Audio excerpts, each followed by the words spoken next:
call in and see how many cranes are actually working right now. I did it the other day just to see, because it's remarkable. They're booming economy based on this green energy wave that came in with the legislature. Yes. And all those great bills that were passed, and they are still riding that wave. They've got 30 cranes up right now. 30.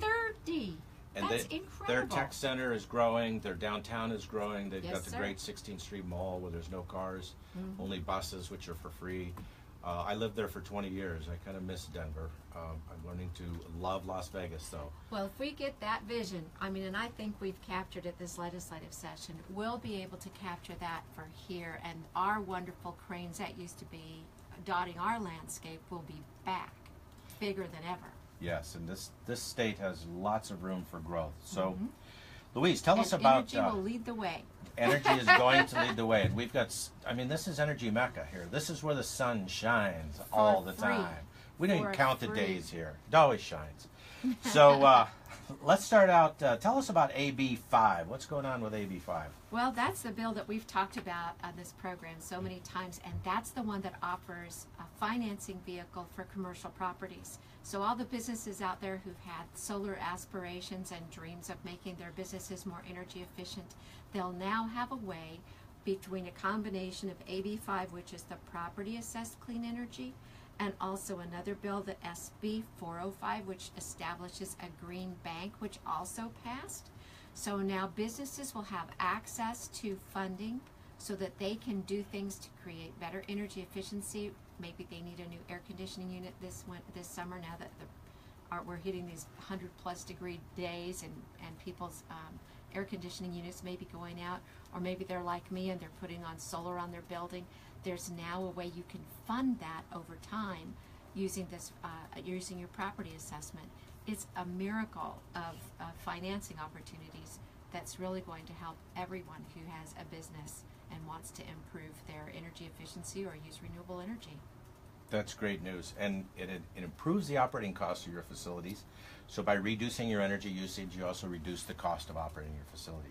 So that's a good thing. Exactly. And you improve the environment, reduce pollution, blah, blah, blah. I could go on and on. Yeah, and you can do LED lighting. I mean, there's just so many energy efficiency opportunities that you can now afford because you can pay through it. You can pay for it through your property assessment. I heard last week I was listening to a show and someone said, what's the difference between conservation and efficiency?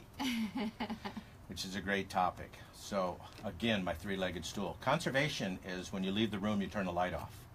Efficiency is when you're in a room with the light on, you use LED or compact fluorescent, hopefully LEDs. And then of course the third leg of the stool is renewable. While you're running that light, use renewable energy to power it. So there is a difference between energy conservation, energy efficiency, and renewable energy. And they are all important. And the first step, as I remember explaining to you many years ago, yes, you did, is conservation. Without conservation, then everything else doesn't make sense. So if you don't turn your lights off, but you replace them with high-efficiency lights, but you leave them running all the time, you're still using too much power. And then if you size your renewable system to power those lights, now your renewable system's too big. So turn them off, make them efficient, and then figure out how big of a power source you need for renewable energy. And make sure you leave enough room to power your electric vehicle. That's right. Yeah. That's right. So what else is going on up there? What else passed that we are going to be excited about? Well, I don't think that, I mean, drum roll please, there cannot be a better, more fabulous, more jaw-dropping bill to pass than the net metering bill. And last night at midnight, it finally passed through the Assembly for the last time, and it's on to the governor's desk for his signature. That is the net metering bill. No kidding. Woo, woo, woo. Yes, ladies and gentlemen, they were working through the night on Sunday to get these energy bills passed. Well, tonight is sine die. That means at midnight, we're done. It's over. Everything has to get passed and sent to the governor by midnight tonight, or it doesn't happen for another 2 years. So it's all critical. And we're still watching. We still have one bill that hasn't crossed that crucial hurdle, and that's the AB 206, which is the one that takes care of the renewable portfolio standards to make sure that we get, you know, it's still waiting for the very last thing. You know, it's going to basically, I'll tell you what that is. That's where the renewable, our fabulous utility company is required to provide a certain portion of the power to all of its customers through renewable energy, whether they own it and they have these big solar farms out in the middle of the desert, or wind farms, or what have you, or whether it's the solar that is on my roof.